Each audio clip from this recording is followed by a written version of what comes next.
Leo ni siku ya kifamilia ya Jeshi la Polisi, na katika kuadhimisha siku hii nimejionea moja ya watumishi bora wa jeshi hili wametoka kitengo cha mahusiano na jamii, hususan cha kupambana na unyanyasaji wa kijinsia. Lakini sisi kama Mbeya pamoja na kulitimiza hilo kwa ujumla, bado tumejikita zaidi katika kuhakikisha watoto wanapata haki zao na watoto wanakuwa salama pindi wawapo nje ya nyumba zao. Haya yanatokana na mambo makubwa mawili. Moja ni changamoto hii kuwa ni inafanywa na familia au watu wa karibu, na sasa imeenda mbali mpaka kwa walezi, wale wote wenye jukumu la malezi ya watoto, kwa maana ya shule, kwenye nyumba za ibada, wote tubebe hili jukumu la kulea watoto hawa. Na pengine ile kampeni ya mtoto wa mwenzio ni wa kwako inabidi isiwe na kikomo, iwe ni endelevu, ili kuikumbusha jamii yetu umuhimu wa kulinda kundi hili. Na nitoe rai kwa wananchi wa mkoa wa Mbeya, sisi ni wasomi, sisi ni waelewa, sisi tunatambua mambo mengi. Tutumie fursa hiyo kulinda jamii yetu, tuweke msisitizo kuhakikisha watoto wetu wako salama, si kwa kusikia, kwa kufanya vitendo ambavyo vinatufanya tuwe na imani kwamba familia zetu zipo salama.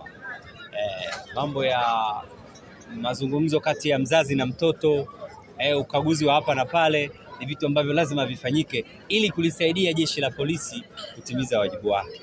Na cha pili, usiri wa taarifa. Bado mambo mengi yanamalizwa kijamii, kifamilia, kiukoo.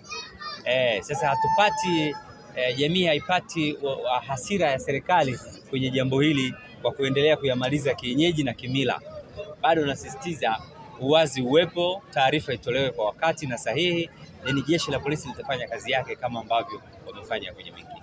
Nashukuru ndugu watangazaji. Leo ni siku ya familia ya polisi, kwa maana ya Police Family Day. Tunashangilia na tunafurahi. Mwaka mzima 2025 tumefanya kazi, na leo tunakuja kuhitimisha mwaka 2026 ili tuweze kuanza kwa ari mpya. Lakini kikubwa, maelekezo aliyotoa Mheshimiwa Mkuu wa Mkoa kwenye eneo hili la kujali familia, ameongelea sana swala la kuzuia ukatili kwenye familia, hususan ubakaji pamoja na mambo kama ya ulawiti, vipigo na mambo kama hayo. Sisi Jeshi la Polisi ametupa jukumu. Ni kwamba jukumu hili lipo, lakini ametuongezea kwamba sasa tuhakikishe kwamba jamii tunaifikia, lakini ameiomba pia jamii, na mimi naiomba jamii wasifiche haya matukio ya ubakaji, wakayamaliza kifamilia, kwa sababu wanapoyamaliza kifamilia ni kweli hawaguswi na ile sheria ambayo imetungwa na bunge letu tukufu. Na kwa maana hiyo ndio maana unaona haya makosa yanaendelea. Lakini kama wangekuwa wanatoa taarifa, tungeweza kuwafikia wote. Lakini nashukuru kwa mwaka 2025 vitengo vyetu vyote vya kuzuia ukatili wa kijinsia kwenye madawati yetu yote wamejitahidi sana, wamewafikia wananchi, na taarifa nyingi zimefichuliwa. Makosa kama hayo tumedili nayo, na tumehakikisha kwamba wale wabakaji au wakosaji wafikishwa kwenye vyombo vya sheria. Kwa majina naitwa Sergeant Tutike Hakimu Karibera. Ninafanya kazi kituo cha polisi Kikuyu, wilaya Rungwe.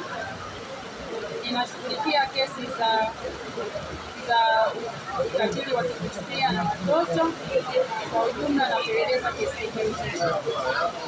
Na katika kupokea kesi hizo tunashughulikia hasa kesi za kubaka, ulawiti pamoja na mashambulio ya aibu kwa wanawake pia na watoto na wanaume pia huwa wanaleta, ambapo haswa tunajikita kutoa elimu na kupeleleza hizo kesi kisha kuzifikisha mahakamani. Ninamshukuru afande IGP Kamili Siwambola, ninamshukuru afande RPC Benjamin Bizaga, afande OCD Mlangwa na afande CCID kwa kuona linafaa kupata tuzo hii na motisha kama askari mmojawapo kati ya waliopata hizi motisha.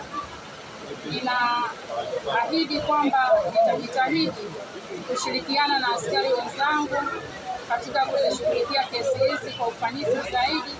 Pia ninaiomba jamii kutoa ushirikiano katika kufanikisha kesi hizi, hasa kutoa ushahidi mahakamani, lakini pia hata kutoa taarifa kituo cha polisi.